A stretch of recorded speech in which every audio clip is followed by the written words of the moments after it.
So do that. Good. All right. Now we're recording. Welcome, everybody. All right. I'm Dr. Brett Scher, the low-carb cardiologist. I'm excited to have you all here so we can talk about transforming your health in 2019. And let me share my screen here so we can get started.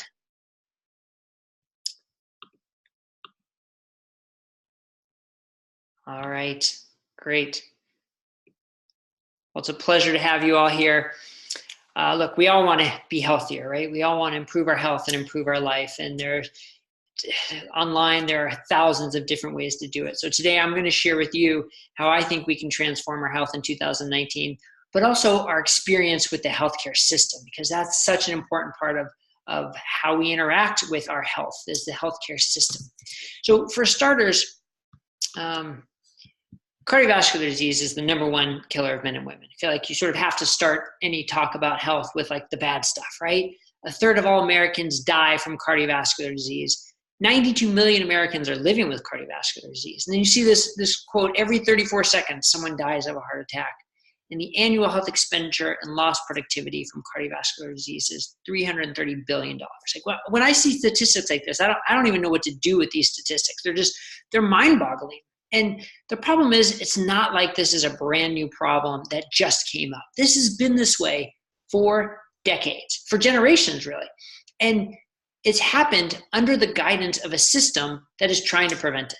So it sort of tells you something about how the system is doing. To me, that's just a systematic failure. And the worst part is, estimates are that 50 to 80% of heart attacks and cardiovascular disease are preventable.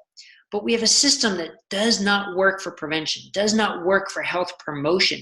And that's why a problem like this has been able to just go on and perpetuate on and on under the guidance of a healthcare system.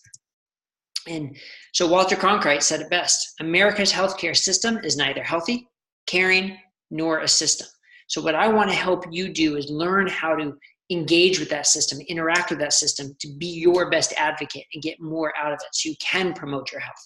And all you have to do is look at slides like this that show you when nutritional guidelines, which were made supposedly with our best interest in heart in 1977, and look what happened to the curve for the incidence of type 2 diabetes after that, right? It just skyrocketed right after that. And it's the same for obesity, for metabolic syndrome, for most chronic diseases. They're going to look exactly the same.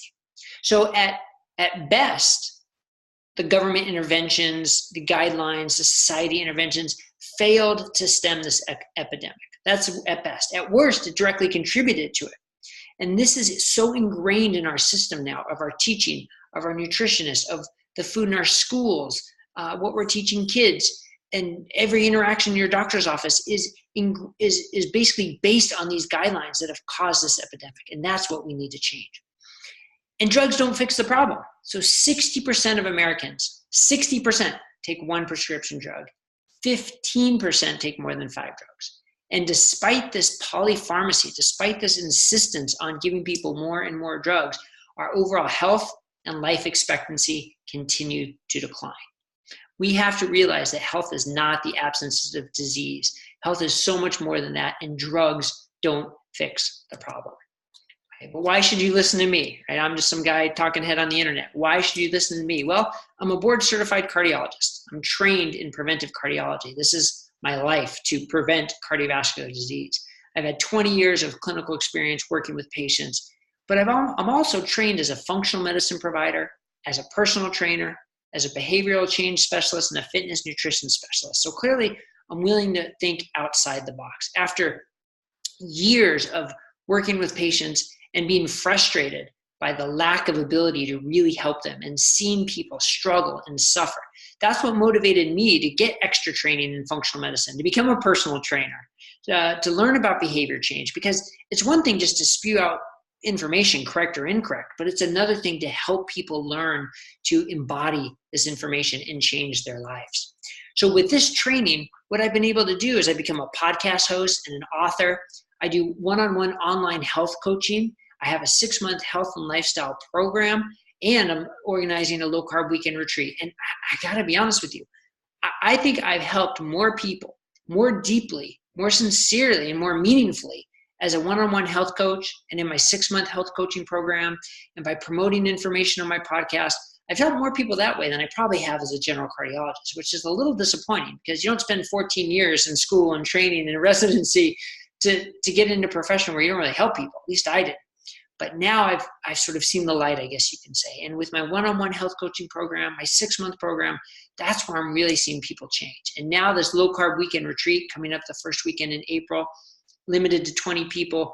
This is where I'm going to sit down with this group and start building communities, because that's what helps solidify lifestyle change. It's the education, it's the community, it's the individualized approach. And that's why you should listen to me, because I've got the training and I'm willing to think outside the box to do what's best to help other people. So here's the roadmap of what we're going to talk about today. I'm going to go through how you can be your best advocate in this healthcare system that we have. I'm going to show you why low-carb, high-fat nutrition should be an option for everyone. And I'm going to convince you that lifestyle really is the best medicine and how we can make it work. And then we're going to have some questions and answers, so you'll have a chance to ask some questions. And then there's a bonus at the end. So stick through to the end and you're going to get some good bonuses out of it. All right, so let's get started. The 3 interventions to improve your healthcare experience and be your best advocate. Make sure your doctor is working with accurate information, get your questions answered, and understand the purpose and benefit of every medication. All right, so what do I mean by make sure your doctor is working with accurate information? Well, in my world, with blood pressure and cholesterol, the 2 biggest examples, right? Too many people focus on LDL-C, LDL cholesterol, and are going to prescribe a medication solely based on that one blood test. But that's not accurate information, because we have plenty of studies showing an ApoB to ApoA1 ratio, or even a total cholesterol to HDL ratio, are better predictors than LDL-C. An LDL particle number is much better than LDL-C. So, and don't worry, you can go to my website. I have downloads and free ebooks to tell you more about this. I don't want to make this a whole lipid talk because I could go on for hours about that. But make sure your doctor is working with accurate information. Make sure they're looking at more than just your LDL cholesterol number, because there is so much more there.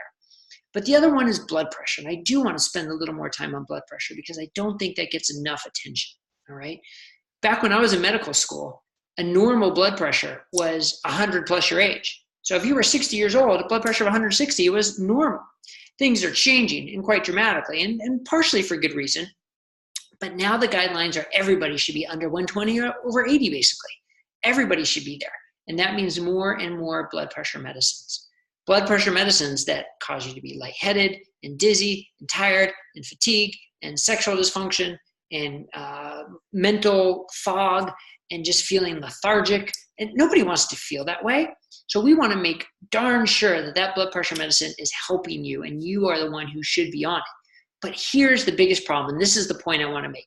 In those studies that showed lowering blood pressure aggressively was beneficial, the patient came in, sat down for 5 minutes, undisturbed, quiet for 5 minutes. Their blood pressure was taken 3 times and then averaged. And then that's the decision-making blood pressure. Now think about the last time you had your blood pressure checked at your doctor's office. My guess is it wasn't like that. Either you were circling in the parking lot for 20 minutes and then you had to rush in, you run in, the nurse sits you down, takes your blood pressure right away, you're still breathing hard. Or more likely you're sitting in the waiting room for half an hour as your doctor's late, wondering if you're ever gonna get called, getting frustrated. Then you come in and you get your blood pressure taken right away. And then your doctor is using that information, that incorrectly taken blood pressure, to make decisions about whether you should be on 1, 2, 3, or more medicines for your blood pressure. So my point for you is, if you have high blood pressure, if your doctor is considering putting you on medication for high blood pressure, make sure your blood pressure is being checked correctly. Tell them, I want to sit quietly for 5 minutes. I want you to check my blood pressure 3 times and average it. That's a great way to start, but even better, get your own cuff. Because rather than a once every 6 months blood pressure monitor, you want to know what it is on a daily basis. Know your daily average. That is so much better information than getting it done at your doctor's office. So that's one way you can be your best advocate. Make sure your doctor's looking at more than just the LDL cholesterol, and make sure they're looking at the right blood pressure number. Just those simple tips can make a big difference in how you interact with the healthcare system. Second one, though, is get your questions answered. As a doctor, I've experienced this far too many times. You spend your time with your patient, walking out the door, sort of already thinking about the next patient, or unfortunately about the charting you have to do. And then oh, by the way, doc, I've got some questions for you. If that happens, chances are the doctor's not going to be in the frame of mind to answer those questions with the thoroughness that you would like. So first thing when you walk in, hi doc, how you doing? Hey, listen, I've got like 3 or 4 questions I want to talk about. So can you make sure at the end we have time to discuss this? So right away, you're a team with your doctor. Your doctor's buying into, okay, I know this guy's got 3 or 4 questions, so I better leave time for him. It's a much better way for your doctor to be able to spend the time with you to answer those questions. Have them written down, okay? Don't sit there going, oh, I knew I wanted to ask you something. What was it again? That's not going to help either, all right? So make sure they're written down and get the doctor's buy-in ahead of time to answer those questions. And the last one here, understand the purpose and benefit of each and every medication. You saw that slide before where I said 60% of Americans are on a prescription medication, 15% on 5 or more. How many do you think actually understand why they're even on those medications? And perfect example, again, cholesterol medicine. Why am I on this? To lower your cholesterol. I don't care what my cholesterol is. I don't care what your cholesterol is. I care if you're going to have a heart attack, if you're going to have a stroke, if you're going to die, if you're going to live longer, if you're going to feel good, if you're going to feel energetic, if you're going to be productive. That's what I care about. So I want to know, is that medicine going to help me with any of those things? Not what is it going to do to my blood pressure, to my cholesterol, to my blood sugar, but is it going to help me with any of those things? And those are the questions your doctor should be asking. So if they put you on a medicine, if you're on a medicine, what is the chance that this is going to lower my risk of heart attack? What is the chance that this is going to help me live longer? There's a concept called the number needed to treat, NNT, number needed to treat. Statins are a perfect example. If you do not have heart disease and you're relatively low risk for heart disease and you are started on a statin for high LDL cholesterol, we have to treat about 217 people for 5 years to prevent 1 heart attack, with no difference in who lives or dies. I'm going to say that again. 217 people take a statin for 5 years, and we've prevented 1 heart attack in that low-risk population, with no difference in who lives or dies. That's a much different conversation than here's a statin that's going to lower your cholesterol. But that's the conversation I want to know, because that's what I care about. Heart attacks, death, living longer, feeling better. So understand the purpose and benefit of each and every medication. Just those 3 simple suggestions can really help you get better engagement and be your best advocate in this healthcare system that is neither healthy nor caring nor a system, as Walter Cronkite said. All right, and now I want to tell you a little story about Steve, because Steve was a patient of mine that really transformed me. This was about 6 or 7 years ago. And, you know, Steve is like a lot of people I see. He's mid-50s, CEO with a very successful, booming business, a wife and 3 kids. You know, he was an athlete in college, but now has a little trouble tying his shoes because his belly gets in the way, puts everybody else first, so doesn't really take enough care of himself. I've got him on blood pressure and cholesterol medicines. He needs to take better care of himself. And, you know, our interaction is good. We have a good rapport, and I'm checking to make sure he's doing okay on his medications and his numbers look good. And he says, at the end of the appointment, he says, hey, Dr. Brett, you know, I'm having a hard time. I'm always hungry. I'm tired. I'm trying to follow the diet, but I just can't stick with it. I got so many cravings. And I don't know what to do. And I look at him like, Steve, the guidelines are very clear. You need to watch your fat. You need to eat less, watch your calories, and exercise more. And you just have to do it. You got to get that willpower. You got to commit to it. You can do this. That was my advice about 7 years ago. That's what the guidelines say. And then I'll never forget the phone call 2 weeks later from the emergency room as Steve's getting wheeled into the ER with a heart attack. And this was his angiogram with a severe blockage in his LAD. Now, luckily, Steve survived. He got the stent. He was doing fine. But I remember walking into the ER, seeing the fear in his eyes and the fear in his wife's eyes. And I'm a cardiologist. I've seen thousands of people with heart attacks. I've seen that fear before. But something about this really struck me because I'd just seen him 2 weeks earlier, and I'd given him a BS answer. I'd given him an answer that wasn't going to help him. And that's when I realized it's time to start thinking outside the box. It's time to really start caring for people and not just buying these guidelines for being truth, because they're not, because people struggle. So here's a client I work with in my 6-month health coaching program who said, working with Dr. Scher as a health coach showed me what healthcare should be, but isn't doing. Every interaction is a learning experience. I leave knowing exactly what the plan is and exactly why we're doing it. I wish my other doctors were the same way. And this is the experience I want for each and every one of you. That's what I'm hoping by you being on this webinar and listening to me spout out up here, that you can learn that this is the goal. This is what every healthcare interaction should be, a learning experience, knowing exactly what the plan is and exactly why you're doing it, getting your questions answered and improving your health. This should be our goal, but this is not the common experience, unfortunately. A big reason for that is because we shun fat. And this is why I think a low carb, high fat nutrition should be an option for everyone. It might not be right for everybody, but it should absolutely be an option for everyone.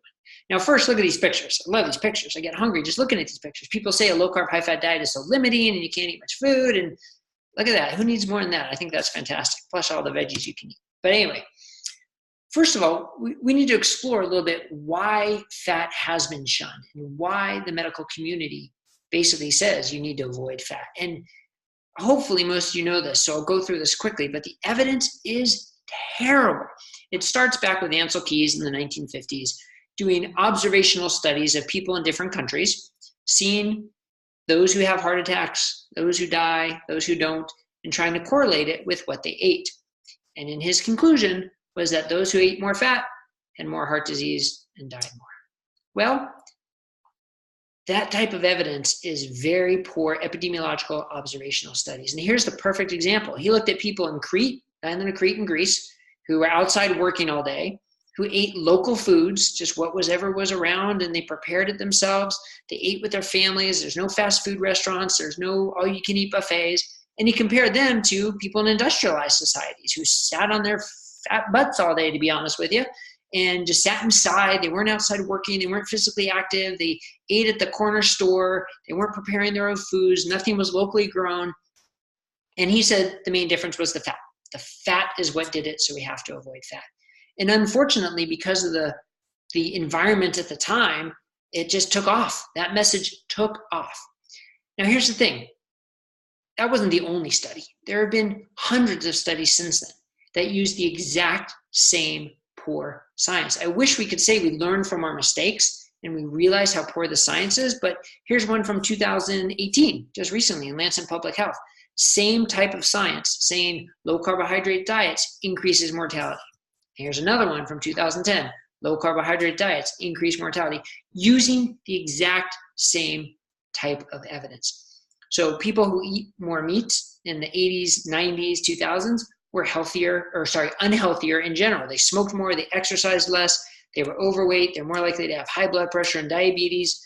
So how can you possibly say it was from the meat or the fat or the low carbohydrate? You can't. This type of evidence was never made to say one thing causes another. It's to say two things were associated casually, not causally, casually associated. And then it's our job to prove if there is a causal relationship or not. And there absolutely is not. And here's another key. There's plenty of evidence out there to the contrary that does not get the recognition it deserves because this movement has been going for so long for low fat, low fat, low fat. But here's a study. The present systematic review provides no evidence of beneficial effects of reduced or modified fat diets in secondary prevention of coronary heart disease. So people who already have heart attacks, reducing or modifying their fat had no benefit. So having them switch to polyunsaturated fatty acids to replace saturated fatty acids had no risk reduction. This flies in the face of everything that we've been taught, that I've been taught as a preventive cardiologist. But the evidence is out there. It's just been swept under the rug. And to show you it's not a one-off, here's even more. Saturated fats are not associated with all-cause mortality, cardiovascular disease, coronary heart disease, ischemic stroke, type 2 diabetes. But wait, there's more. No association between dietary intake of saturated fatty acids and coronary events or mortality in patients with heart disease. So this is why low carb, high fat has to be an option for everybody. The evidence against it is terrible evidence. There's plenty of evidence to the contrary.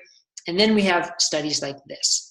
So this was a study that directly compared low carb, high fat to low fat. And you can see the dark blue line is the low carb, high fat. The light blue line is the low fat. So what happened to body mass index? Better reduction with low carb, high fat. What happened to abdominal fat, the visceral fat, the metabolic syndrome fat? Significantly better with low carb, high fat. How about triglycerides? Look at that. Unbelievably different improvement with low carb, high fat. HDL goes up with low carb, high fat, down a little bit with low fat. Clear benefits. So if you look at the triglyceride to HDL ratio, no contest. The ApoB to ApoA1 ratio, one of the most important ratios for cholesterol. It's basically like an LDL particle number to an HDL particle number ratio. Much better on the low carb, high fat. The small dense LDL, the more atherogenic and problematic LDL, better on the low carb, high fat. Glucose, insulin, better on the low carb, high fat. How could this not be the number one treatment with all these benefits? The concern is our poor teachings, our poor science promoting fat being bad. And what about the LDL? What's interesting though with the LDL is the majority of the studies show no significant change in LDL. There are certainly some hyper responders, and that's a whole nother topic that I'll have a lot of information on my website as well. But for the majority of people, there is no significant change in LDL. So with this, it still just boggles my mind that we don't have low carb, high fat as an option for everybody. In this next study, and I know we're getting a little sciencey in a lot of studies here, but bear with me here. This was a study from the group at Verta Health. They looked at the 10-year cardiovascular risk calculator. Now that's a calculator that overvalues LDL, undervalues metabolic syndrome, insulin resistance, abdominal waist circumference, all these other risk factors that we know of, and it doesn't even consider those. Yet still, a ketogenic low-carb diet reduced the cardiovascular risk by 12%. Oh, and by the way, 12% got off their blood pressure medicines, small dense LDL decreased, triglyceride to HDL ratio decreased, all these other benefits, all right? But there's more, and here's the most important part. Now, not the most important part, but another very important part. The other low-carb, high-fat benefits, decreased hunger, increased energy, and mental clarity. In addition to treating metabolic syndrome, insulin resistance, better weight loss, and improving cardiovascular risk. I mean, that's so crucial that we factor in how we feel on a certain diet. Because if we tell people, lower your fat, eat less, move more, that can work for some people for a short period of time. But is it going to decrease their hunger? No, it's going to increase it. Is it going to increase their energy? No, it's probably going to decrease it. Is it going to improve their mental clarity? No, it's probably going to give them mental fog. So to find a lifestyle that can do the opposite, that can decrease your hunger, make you feel better, give you increased energy, and help all these metabolic parameters, it has to be an option for everybody. But, and here's the but, we have to do it right. So here's a client of mine who I see as a health coach online. I was shocked when I saw my LDL skyrocket. My doc wanted me on a statin right away. But Dr. Sure helped me realize how I could improve things. And together we got my numbers back to normal without drugs. I'm still feeling as good as ever on my low carb diet. So this isn't a diet that you, or a lifestyle that you start and just forget about it and assume everything's going to be great. For most people, it is. But you have to be cautious if you're on any medications. You have to be cautious what your follow-up blood work is going to do. You have to be cautious what your follow-up metrics are going to be. Don't just start it and forget about it, okay? You want to follow up with somebody who's familiar with low carb, someone who's familiar with insulin resistance, someone who's familiar with lipids and lipidology. That is the person you want to be following up with on a low carb diet to make sure you're doing it right, okay? Because it's going to work for most people, but not for everybody. And I have a bias, right? I'm the low carb cardiologist. Of course I have a bias. It is an incredibly powerful tool, but it may not be right for everyone. Now, I'm the first to say there's no one diet for everybody, right? We have to individualize. But here are two things that I'm going to tell you are right for everybody. First, don't drink your calories. And second, get rid of food delivery systems. Even if you don't want to go full low carb, just implementing these two strategies is going to dramatically impact your health. What do I mean by don't drink your calories? Even natural drinks. I mean, I grew up, and I'm sure most people here grew up drinking orange juice, drinking apple juice, thinking it was healthy. It's fruit. How could it be unhealthy?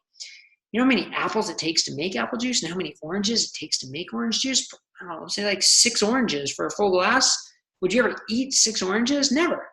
And the amount of sugar that's in that is unbelievable. There's nothing healthy about that at all. There's no reason to drink our calories. Our body doesn't need it. The detrimental effects of the sugar far outweighs any benefit.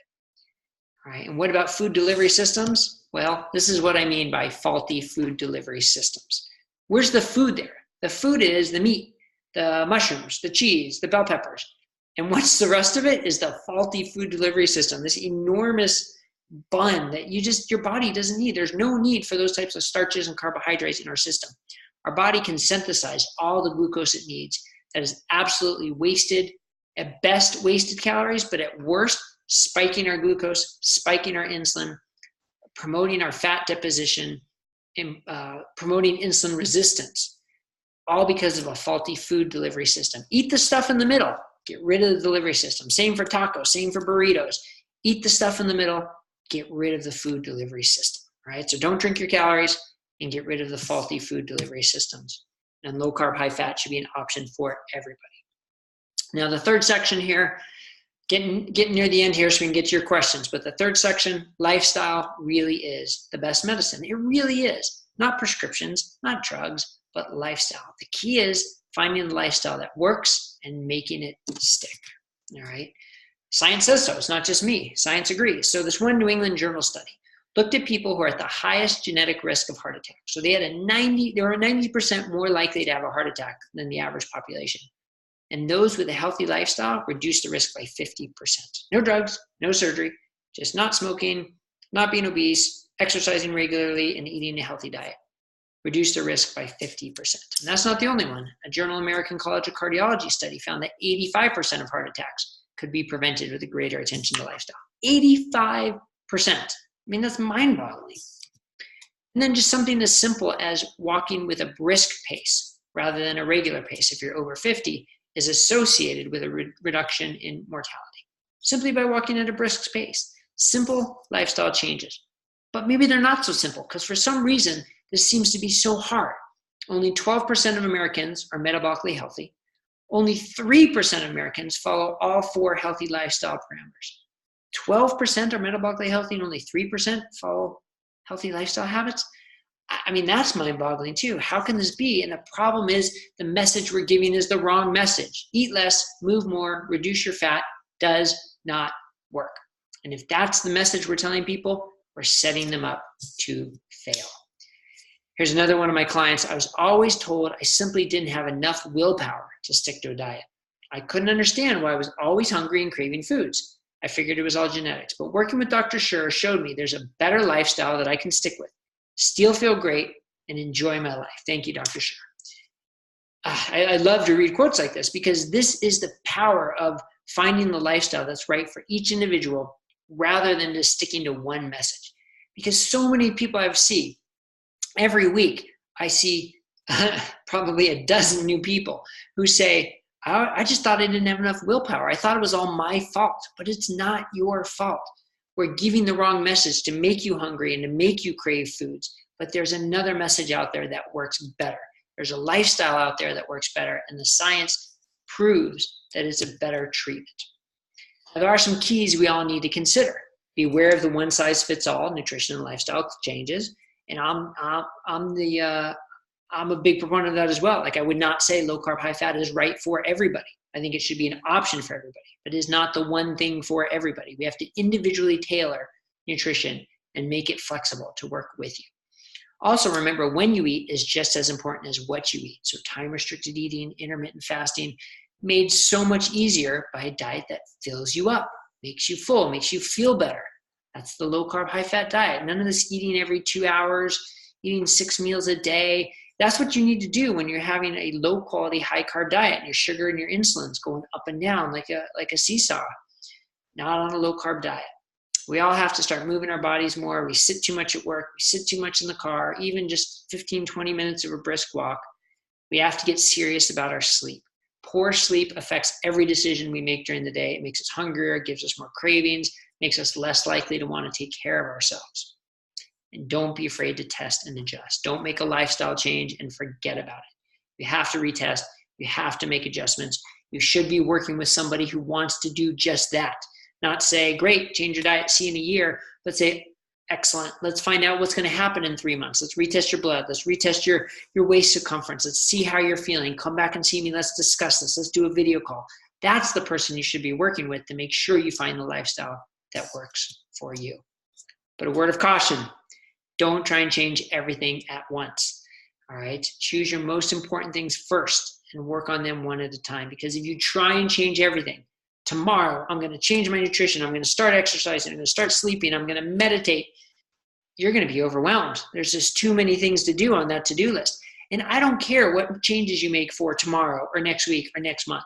I care what changes you're making for the next year, the next decade, for the rest of your life. This is what behavioral change is about. This is what making a lifestyle change is about. Finding something that works with you that you can over time incorporate into your life for the long run. That's how we improve your health.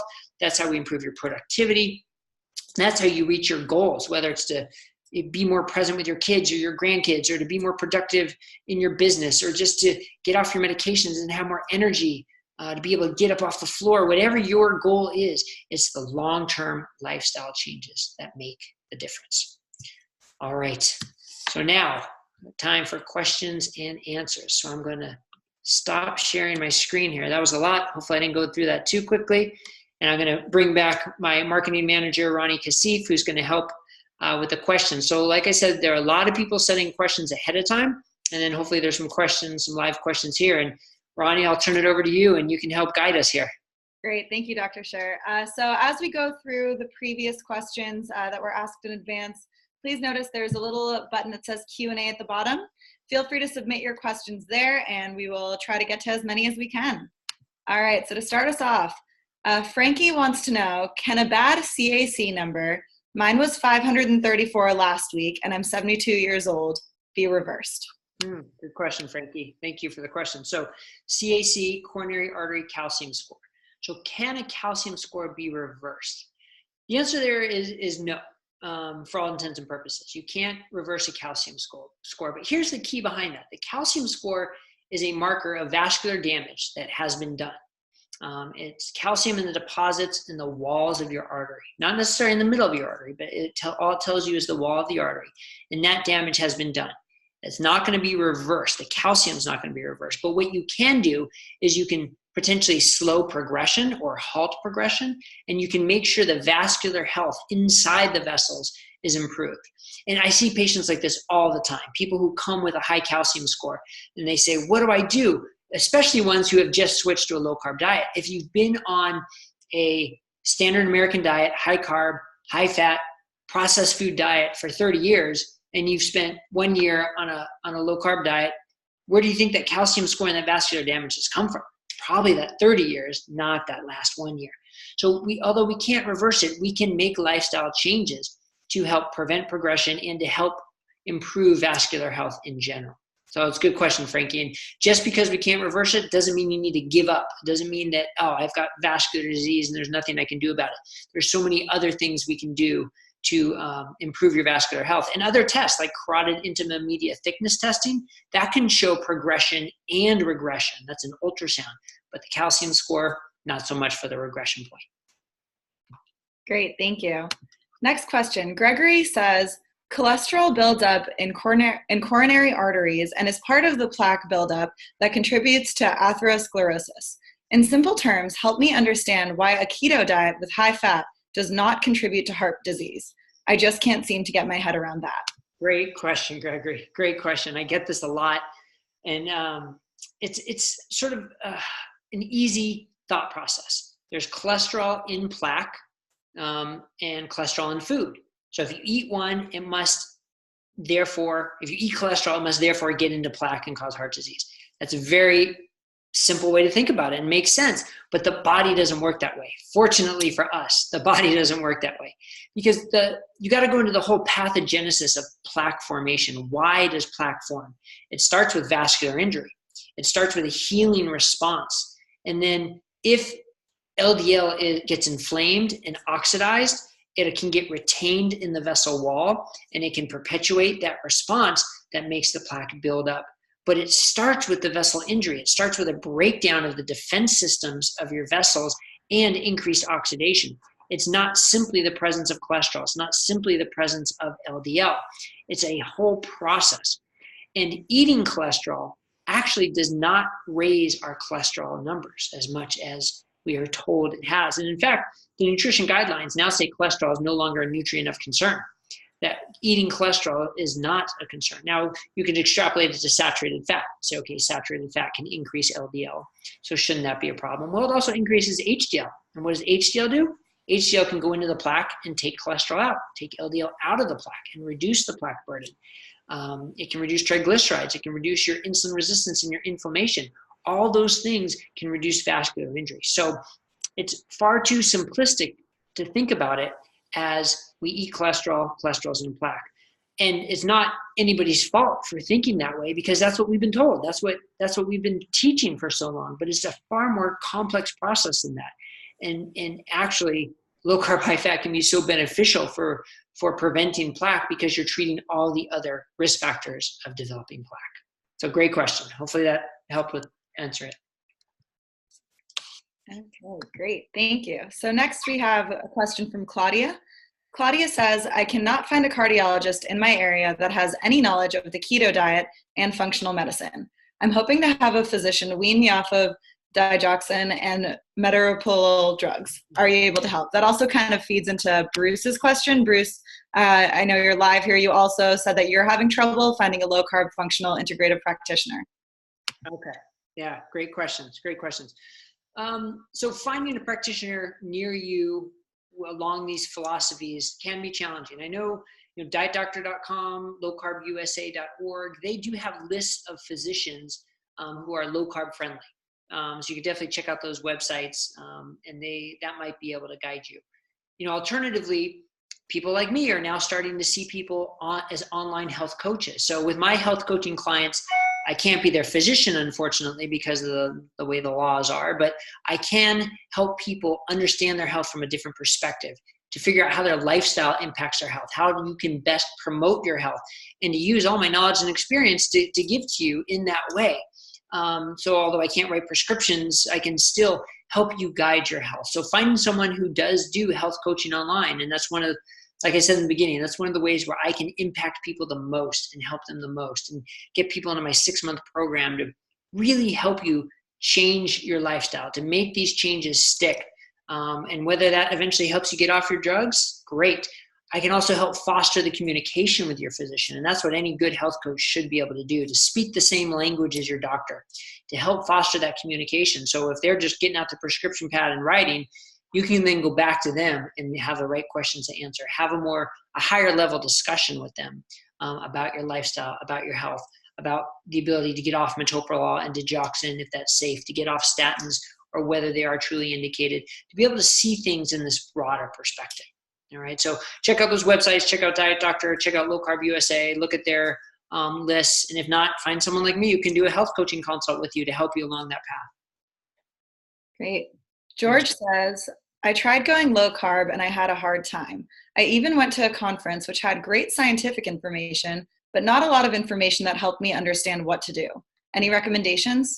Yeah, good question, George. So one of the things that I am most impressed about is how these low carb conferences have just grown and grown and grown.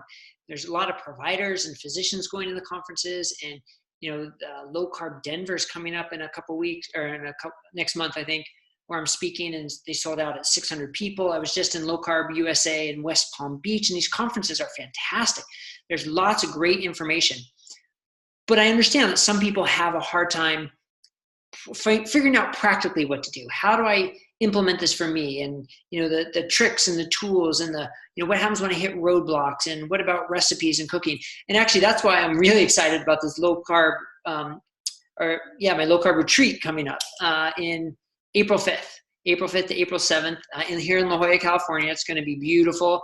And that's the whole purpose of it. A small setting, less than 20 people, very intimate, to get your personal questions answered, to individually tailor a program to you, and to work on the practical. Talk about the science, but also really emphasize the practical. How do I make this work in my life? What if my spouse isn't doing it? What if my kids aren't doing it? What if I have to eat out all the time? Or my office has candy jars everywhere? Those are the tips that people need to go over and need answers to as well. So yeah, it's a great question. And hopefully retreats like mine are going to become more prevalent as well, so people can get this one-on-one interaction. Yeah, good question. Jane asks, what is your take on counting calories to lose weight? Some people like yourself talk about low carbs, high fats, and healthy fats, and others, like my gym trainer, say it all comes down to calories. It's confusing. Yeah, another great question. Getting some good questions here. I like it. So there's there's, I guess you could say, two theories: the calories in, calories out, or the carbohydrate insulin model for losing weight. And they're not so cut and dried. And I think there's a combination of both. But I've had some great podcasts with Gary Taubes, with David Ludwig, and calories matter to an extent, but it's not all calories in, calories out, because our bodies aren't just bomb calorimeters. So we don't just burn fuel and get rid of fuel. We have hormones, we have insulin, we have fat storage, we have all these internal processes going on with the food that we eat. So there's no question, when you eat low carb, your insulin level is low. Well, when your insulin level is low, you can mobilize your fat stores. You can burn your fat for fuel. You're not depositing fat in your fat cells as much. That helps you lose weight, no question about it. If you drastically cut your calories, you will initially lose weight. But what also happens is your resting metabolic rate, your basal metabolic rate resets and decreases. So you're burning fewer calories at rest. The biggest loser is the perfect example. They lost a ton of weight on that show by drastically reducing their calories and exercising more. They also broke their metabolism. Study shows 5 years later, their resting metabolic rate has not recovered. It was decreased dramatically, has not recovered, and over 75% of them regained a majority of their weight back. So that type of process doesn't work. It's paying attention to our insulin and our hormonal responses, and eating healthy, satiating food that fills us up. So we naturally reduce our calories, but we do it in a way where our metabolic rate does not change. So that's the sort of confluence between the calories out, carbohydrate, insulin model. We can't just say it's all about calories. Our bodies are far more complex than that. So great question. Great. William asks, I have been LCHF for 2 months. My A1C went from 7.3 to 5.5 and other markers improved, but my total cholesterol and LDL went up substantially. Should I be concerned? Another great question. I wish I could say yes or no, but that is not a yes or no question. Because LDL cholesterol, for the majority of the people, does not change on a low carb, high fat diet. But there's a clear subset of people who are hyper responders, where the LDL goes up by 50% or goes up above 200. And that's where you're going to see so many different things online. Some people are going to say LDL is incredibly dangerous and it needs to be treated no matter what. And some people are going to say LDL is worthless and you don't need to treat it at all. And some people are going to say in certain situations, LDL is important or not important. And I'm in that last camp, in certain situations. And that's where you really need to dig deeper, right? Because remember, LDL-C is a terrible marker. You need to know your triglyceride to HDL ratio, your ApoB to ApoA1 ratio, your total cholesterol to HDL ratio, your LDL particle number, the size and density, the inflammation, and then put that into your whole health picture. Do you have any calcium score? What's your CIMT? What's your blood pressure? What's your blood sugar and your insulin? Sorry to be rattling on, but the point is it's a much broader picture. It's not a knee-jerk reaction to LDL-C. And that's where you need to work with somebody who's familiar with low carb. You need to work with someone who's familiar with lipids and familiar with cardiovascular risk in general and sees things from a broader picture. So it's not a simple yes or no answer. It's a complex problem with a complex solution, but it should be individualized for each person. Okay. Sunil asks, is there a relationship between LPA and LDL? If so, is there a correlation between each? Meaning if one goes up, the other will follow or vice versa? Yeah, another good question. So lipoprotein little a, LP parentheses, small a parentheses, LP little a, is a type of LDL. It actually is an LDL lipoprotein, but it's got the ApoB stuck to it.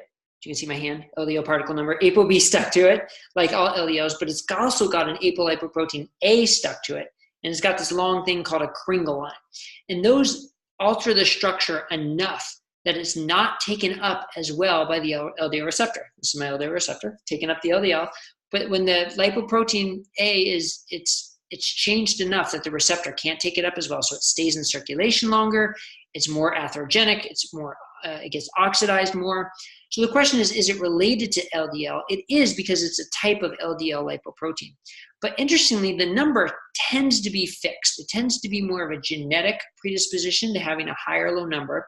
The number doesn't change much over our lifetime. And just because LDL goes up or down doesn't mean lipoprotein little a is going to go up or down. In terms of drugs like statins can lower LDL. They do not lower lipoprotein(a).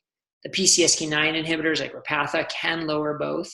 Of course, there are new drugs being developed to target LP(a). But the point is, if it's high, you know you're at a higher risk, and you just need to be more aggressive in managing all your other risk factors. Right? So hopefully that answers it. I think we have time for maybe one more, or yeah, let's do one more, just to be conscious of time. So Ted would like to know, do you recommend vitamin or mineral supplements? Good question. Yes and no. Again, in a targeted and directed way. All right. If you're eating a high quality, nutritious diet with plenty of fresh vegetables and meats and eggs, and you're covering all your bases, and you probably don't need a multivitamin, right? Vitamin D, if you're out in the sun all the time and you're exercising, getting plenty of sun exposure, and your vitamin D levels are great, you probably don't need a vitamin D supplement. If you're eating wild fish 3 days a week and not having a high level of omega-6 fatty acids, then you probably don't need an omega-3 supplement. Most people aren't necessarily in those categories. So in some people, I would recommend those supplements. Other supplements like vitamin K2 can be good for cardiovascular health. I use a fair amount of berberine for people who are concerned about insulin resistance and lipids. So there are definite supplements that I use, but in a very directed fashion. And, studies have shown that taking a multivitamin doesn't help and actually can hurt. A recent study showed low levels of omega-3s were not beneficial. Low levels of vitamin D, or low level supplements, I should say, were not beneficial. But that's sort of a shotgun general population approach. If you can target it, that's when I think you can see some benefit. So that has to be done in a very individualized way. And how about one more? Is there another one from the live chat that we can get to? Sure. So this is a really observational one. So Lauren just said, it looks like you're wearing an Oura ring. Are you finding it helpful in tuning your diet or lifestyle? Any learnings? Wedding ring, Oura ring. You're right. Excellent observation. Okay. I don't promote many products. I think the more products you promote, the more you get confused by what your mission is. But Oura ring is one that if people ask me, I definitely would promote. And so much so that you can put in low carb cardiologist on checkout and get like $50 off or something. But the way I use it is because I think sleep is so important. And Oura ring gives you outstanding sleep data, not just how much time you've slept, but it gives you deep sleep, REM sleep, light sleep, how many times you woke up. The key is, can you then translate that into action? And so you may see if you ate later than usual, if you stayed up later than usual, if you had screen time later than usual, how that affects your sleep. And not just whether you slept or not, but your sleep stages. Same with medications. So many people take sleep medications, sleep aids, and that's not going to just affect the amount you sleep, but the quality of your sleep. And the Oura ring can tell you that. The other thing I like about it is it looks at your heart rate variability and your resting heart rate together to give you a readiness score. Okay. I love to exercise. I love to go for hard mountain bikes rides. I love to go to Orange Theory and do high intensity interval training. I also love to go for walks and just be active. Well, if my ring tells me that I'm not doing so well today and my readiness score is low, I'm probably not going to want to go do high intensity interval training that day, because I've learned from experience by wearing this, on those days that I do that, I am wrecked the rest of the day. I'm just beat up and tired and cranky the rest of the day. So that's the day I'll go for a long walk instead and kind of turn it down. But if the ring says your readiness is good, that's the day I'm going to go after it. So those are the two ways I use it most. And, other people use it in different ways, but yeah, I find it pretty beneficial. All right. So that's great questions. I know there are more. I'm sorry, we're kind of getting long in time here, so I don't want to take too much time. But I wish I could answer everybody's question. I'm going to share my screen one more time here. Okay, so we did our questions, and now my question for you is: are you ready to begin? I know human nature, and I know, first of all, you all need to be applauded for even being on this webinar, because by being here, you wanted to take control of your healthcare. You wanted to be a better advocate for your healthcare, and you wanted to learn more about how you could be healthy. So I need to applaud you for being here. And now I want you to take action. I want you to get something out of this, because I know we all wait for the perfect time, and there might not be a perfect time. So if you're ready to begin, I want to help you. So I've mentioned and during this talk, I have health coaching one-on-one consultations. I have a 6-month program, and I have a low carb retreat. And I want to offer those to you at a discount as a gift for staying with me through this webinar, and so that you can take advantage of this and further your health and transform your health in 2019. So my one-on-one consultation, normally $495, you can have for $375 using the code webinar219. And then the 6-month program, which is normally $6,000, you can have for $5,000, $1,000 off. That's 6 months of coaching with a whole video series plus worksheets, really helping you solidify this lifestyle change at $1,000 off using the code webinar219. And then the low carb weekend retreat. This is what I'm so excited about this. I'm just starting to tell people about it now. So this is sort of like the sneak peek that you guys can get in on this before everybody else. We're limiting it to only 20 people because we really want that small, intimate group feeling.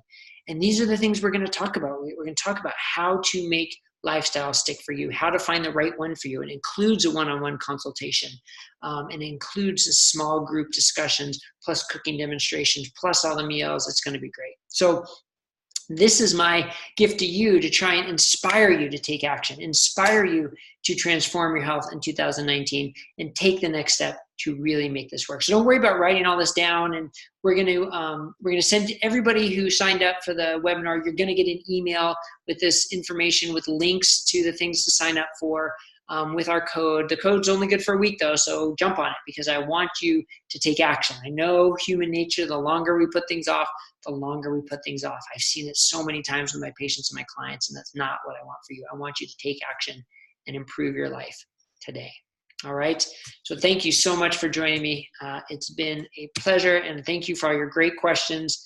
Again, I apologize that we didn't get to all of them, but hopefully you got a lot out of this, and we finished just about right on time. So that is awesome. Thank you, everybody. Have a great rest of your day. Look for that email that's going to be coming out to help you find more information. Go to my website, lowcarbcardiologist.com. Go out there and have a happy and healthy day and do something great for yourself today. All right. Take care, everybody. Thanks.